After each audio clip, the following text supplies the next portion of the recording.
Hi everybody, welcome back to my channel. Cocky Retrospect here. Today I do have another chatty video. I just really need to re-moisturize my hair. As you can see, it is still in the twists that I did before. So I did these twists last week and actually they don't feel too bad. But I'm not washing them this week. I'm just re-moisturizing them for the week to come. Okay, so really don't look too bad at all. They're not like entirely frizzy. I love that and appreciate that. I'm definitely just gonna use the same products that I used in my last video to moisturize my hair for this video. Yeah, so I also felt like I could talk about questions that I get. But I just thought, again, why not just put it all in a video. I have a few questions here on my laptop right over here. I'm just gonna go ahead, read them off, and then let you guys know what my answers are. Yeah, I really just wanted to show you guys what I do like from week to week when my hair was in protective styling. So technically, like, the video that I did right before this is like part 1, and this would be like part 2.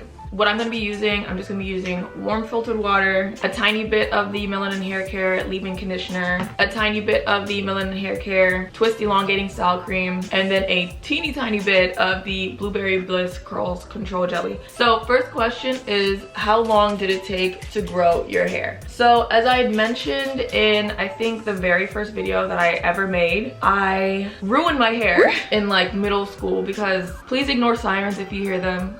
It's the morning. I guess everybody's just like out and about today. But I went through a period where I really wasn't taking care of my hair and it broke off. And that did upset me. And so that was around 2008, 2009. I went through like a hair growth / hair health journey with my friend. And that started around 2010, as I had mentioned before. And then by, I would say, like 2 years after that, I could definitely see that my hair was growing. From those times, I had my hair in protective styling, and I did a lot of like box braids with like braiding hair, so you honestly couldn't even see my hair anyways. 1000% wasn't as long as it is now, which leads into the next question is, have you always been natural? I have always been natural, so I've never had a perm, never had a texturizer or anything like that. And so, like I said before, my natural hair growth journey started after a lot of my hair had broken off. Where did you get that large scarf from?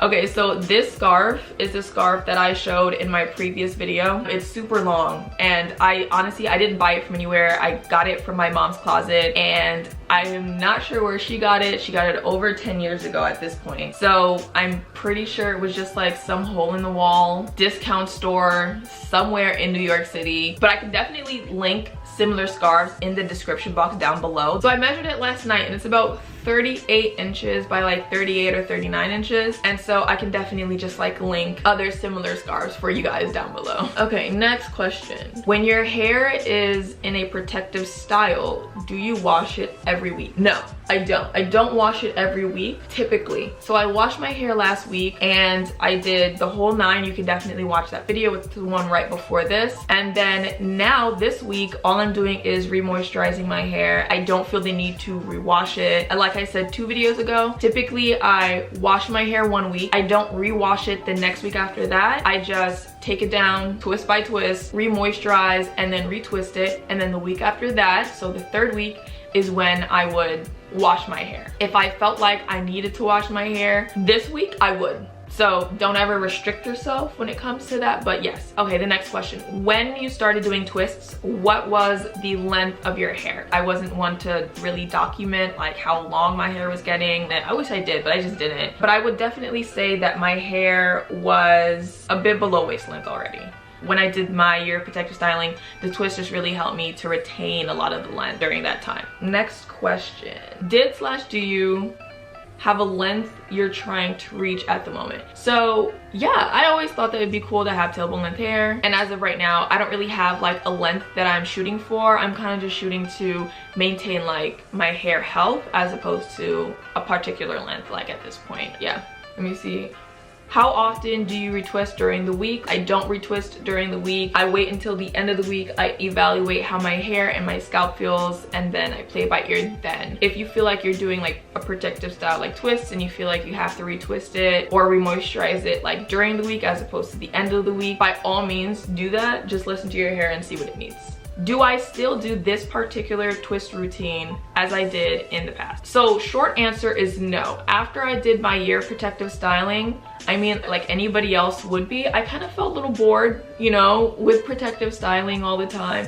And though it's great for your hair, it really truly is, I kind of felt like I just really wanted to enjoy my hair and experience it, you know. I'm really glad that I was able to get it to the point where it is now with protective styling, but I got a little tired of it. I'm doing a lot more like twist outs and braid outs and flat twist outs and wash and goes, and honestly I'm really enjoying that. Would I go back to protective styling? I mean, yes, I absolutely loved having my hair in twists. I didn't have to do much to it. All I did was tie it up at night and went about my business. Okay, so next question. Can you grow your hair wearing it out? Short answer, absolutely. It might be a little harder because when your hair is out, that's when it's exposed a lot more to the elements. But I can definitely remember that there was a time that, I think this was maybe the summer of 2011, I definitely wore my hair out just about every single day during that summer. But I had a routine and I stuck to it. And I think that that's why, especially during that time, I didn't experience a lot of hair breakage. At night I come home, I dampen my hair with a spray bottle. And then at this point, I remember I absolutely loved Shea Moisture's Curl Enhancing Smoothie. So I would take globs of that and put that in my hair. And then I would usually cornrow my hair straight back. By the next morning, I was able to take it out. Typically it was dry, not all the time, but when I would comb my hair, I'd get like 3 strands. Like my hair felt really strong at that point. So your routine, especially for moisture, has to be like on point, just so that your strands aren't like being tossed around by the elements, and then on top of that they're not like properly moisturized. And there are YouTubers, I can't remember her full name, but her first name is definitely Kaylyn, and she for the most part did not grow her hair in protective styling. I'll link her channel down below, and it is a beautiful full thick head of hair. You guys can definitely check her out and like see like her routine and stuff like that. Next question, do I change my products based on the season? So I would say when I was first doing my hair and I would wear it out a lot, yes, I would. After that, I don't recall doing that. I think that I just did so much protective styling that it kind of felt unnecessary to do that to me. And then till this day, I don't necessarily feel like I do that either. If you do feel like a product works for you better in the summer than it does in the winter, take note of that and definitely like try to avoid using it during certain times where the climate isn't like favorable. But no, as of right now, I definitely don't do that. Do you wash your hair in twists? Yes, I do wash my hair in twists. It keeps my hair nice and sectioned so that it doesn't get super tangled while I'm in the shower. A lot of the times after I pre-poo, that's like when I wash my hair, and usually when I pre-poo and I detangle my hair, it's already divided into twists and sections. For the most part, my hair is usually washed in twists, yeah. What is your routine throughout the week while your hair is in a protective style? Just like I said in my last video, I tie it up to go to bed with my hair scarf. When I come home, I usually reach for my bonnet. I just plop it on my head. I don't have to like tie it or anything.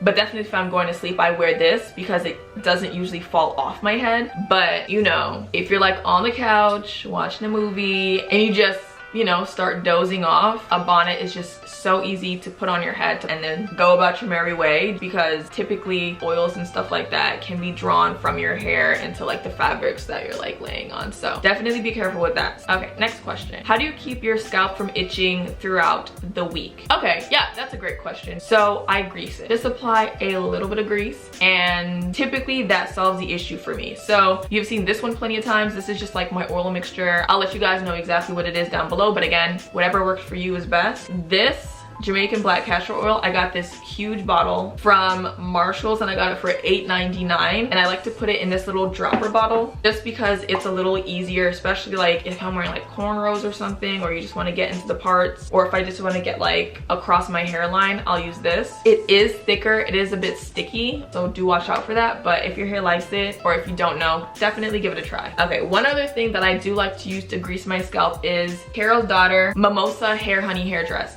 So I've used this for years. The only thing is it has a relatively strong smell, so I'm not sure if everybody's gonna like it. Honestly, I can't pinpoint exactly what it smells like. If somebody knows what it smells like, do let us know in the comments. Maybe a little citrusy, I'm not entirely sure. But this also, I like to just like grease my parts with it. Like I said before, I don't wear shower caps, so I'll grease my edges if they get wet. But yeah, but that's about it. I don't do too much to my hair when it is in protective style. I really just want to leave it alone. And then also realize that if your hair scalp is getting really dry, it starts from wash day. So perhaps you need a hot oil treatment. I did that in the past and it really helped, especially during the winter time. Using bonnets and scarves really help to keep fabrics from stripping your hair of moisture. But then also realize the products that you're using. I think that we don't realize that a lot of the time products can irritate our scalps. So the leave-ins that we put in, the butters that we put in, again, pay attention to your scalp when it's telling you. If your scalp is creamy while your hair is moisturized, like that's not like healthy for your scalp. Your scalp, first and foremost, I would say it needs to be healthy because that's where the hair is produced. So if your scalp is inflamed and dry and itchy, it's not going to be very helpful to you in your hair growth journeys. I know a lot of times we feel like we just don't know what to look for, but like I said in my 10 tips video, definitely start to write down exactly how your hair feels and how your scalp feels after you've used a particular product. Fragrances, certain alcohols that they put in leave-ins can definitely dry out our scalps and have them feeling like red, itchy, inflamed, and all of that. So that could also contribute to the reason why your scalp just feels like. Make sure you're cleansing your scalps properly. As I mentioned before, there are so many things that you could do. Do try to just find what works for you in that case. I think that we don't utilize deep conditioning enough as a really great tool to help bring in moisture to our hair so that throughout the week it doesn't feel super dry and brittle. A video by Kaylyn, and I'll link the video down below, about deep conditioning shows exactly how deep conditioning helped to transform her hair. Sometimes it's not just what we're doing, but how we're doing it that really impacts our hair and our moisture. What is your hair porosity? I have low porosity hair. If I don't put like heat on my hair to help my hair absorb products, like typically it's just going to be a little harder for products to penetrate. But yeah, due to that property, my hair would be classified as low porosity. Okay, so what is your hair type? So I have fine hair, and then I also have 4A, 4B, and 3C hair. And I would say that's the part in the back, the very, very back at the nape of my neck. I know a lot of people look at my hair and they're just like, oh, your texture is so loose, but no. Also realize that when your hair gets longer, the curls do stretch because there is weight that's placed on those curls, and so they just look a bit looser. But I am definitely type 4 hair, like for the majority of my scalp. Would you ever cut your hair or would you shape it differently? At the moment, I don't see myself cutting or shaping or anything to my hair. Would I ever cut or shape it? Probably in the future if I really felt the need to. I've definitely thought about cutting my hair like off, like goodbye. Yeah, like I said, I wouldn't put it past me. It might happen. I wouldn't say anytime soon though. What is a hair drawback you had? Again, I have mentioned this, coloring my hair. I did not have the patience really to take care of it. My hair definitely did break off. I love the color. I put it in myself. I would not recommend that, but again, when you're like a teenager and you just don't really care, you do silly things. So yeah, I did that. Do I regret it? Honestly, no, because I really loved my color and I thought that it just gave me such pizzazz, but I probably would not do it again. And if I did, I would probably just do like a temporary color because I really do like the way that color looks. I just do not have the patience to take care of it even today. I don't. This is a really good question. So what can I do about hair thinning? So this is a question that I've gotten a lot. And here's the thing. I'm not a professional. I'm not a medical professional. I am not a hair care professional. Have I experienced hair thinning? 1000%, yes, I have. And I think that a lot of us out here have experienced it, and we're unsure as to the reasons why. So we also have to remember that our hair goes through phases, and not only that, there are a lot of internal and external factors which can contribute to hair thinning or abnormal hair loss. So in terms of the phases that our hair goes through, the adagen phase, the catagen phase, the telogen phase, and the exogen phase. And so basically what our hair does is it first grows, then it stops, so it's at a point of rest, and then the hair sheds. So when you take out a hair and you see at the end of one of the strands, there's a bulb at the end of the hair. That means that that hair shed. It didn't break off, it shed. So it went through its entire life cycle and now it's shedding. So our hairs are all independent in these cycles, they don't all shed at like the same time, or else we would be bald. But for the most part, things can speed up the shedding process. So then at that point, that's when you feel like you're experiencing abnormal hair shedding. So I'm just gonna read this off straight from Google. So the factors that affect hair growth and hair loss include age, health, diet, hormones, seasonal changes, and I can attest to that because I lose more hair in the fall, and climate. Trauma, stress, and anxiety also affect growth because they reduce blood and oxygen supply to the scalp, which is essential to hair health. So whenever you guys like rub your scalps with oil or do the inversion method where you're like hanging off the side of your bed, you're trying at that point to rush blood to your scalp so that it can encourage hair growth. So if your scalp is being choked off, well, I'm sure that you can also agree that those things can have a profound effect on the growth of our hair and hair loss that we experience. Just like when you, let's say, are super stressed and you are late on your period, or you miss your period, or whatever, it's the same thing with your hair. Like, your hair is also affected by those factors. And I also wanted to read you guys something else from the Philip Kingsley website, and also realize that these aren't like scientific journals or anything like that, but they do align with a lot of information that I've read elsewhere. So a grain of salt with everything that you read online. So if your hair growth cycle is constantly challenged or not supported with good nutrition, you may find that your hair will not grow as long as it used to. This is because your hairs are never allowed to stay in the anagen phase, which is the hair growth phase, long enough to reach the desired length. That is so profound to me because it really just shows, like I said before, and like a lot of other people here on YouTube, it starts from inside out. If you are stressed, if you are not eating well, if you're not taking care of yourself, if you are anxiety stricken, getting older, like your hormones and the things that we're putting on our hair topically will not help in those cases. I implore you guys, definitely look these things up. I'm not trying to encourage you to be a hypochondriac though. Please realize this. Just be able to attribute our health to, yes, what we see outwardly. A lot of women don't realize that they are anemic. Anemia is another reason why a lot of people are losing hair and breaking off. You can look it up yourselves on YouTube. A lot of women have come up and said that, yeah, I was anemic. I didn't know. I had experienced a lot of hair loss. Once I started to take my iron, I started to see that it got a lot better. Perhaps visit a doctor, get a blood test done, and then just make sure that like everything's okay.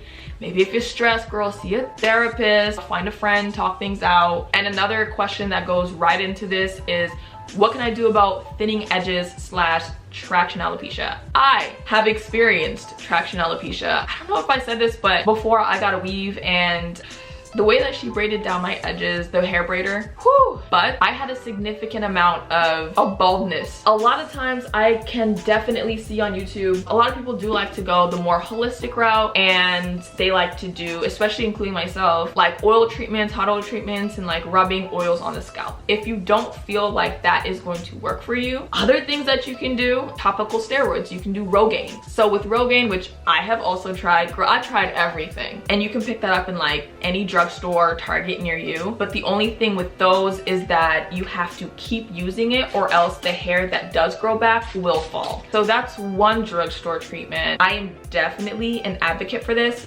but go to the dermatologist. A dermatologist can look at your scalp and see whether or not the scalp is damaged to the point where you won't be able to regrow hair in that area. They can also prescribe you perhaps like a stronger topical steroid, I think, or you can do an injectable steroid. I did that. That was the very first thing that I tried, actually, when I was trying to regrow the hair back in the bald spot that I had. And I only did it once because I wasn't able to stomach having a needle stuck in my scalp. It just really turned me off. I hate needles, and so it didn't hurt a ton, but I just couldn't keep doing it to myself. And you're supposed to keep going back. And then we also know that there is surgery, like a hair transplant. Try to get a consultation and see what would work best for you. But yeah, I have tried all but the hair surgery. I don't think that the hair loss that I suffered was bad to that extent. But yeah, those are all the questions that I have for today. You guys already saw me do my hair in my last video, so you kind of already know how my hair is gonna turn out. And I'm kind of just doing the same exact thing. So if you do want to see how my twists are going to look, definitely check out my last video, because it doesn't look like I'm gonna be finishing my hair on camera today. But yeah, that's about it. But thank you guys so much for tuning in. Feel free to like, comment, and subscribe, and I will see you in my next one. Bye.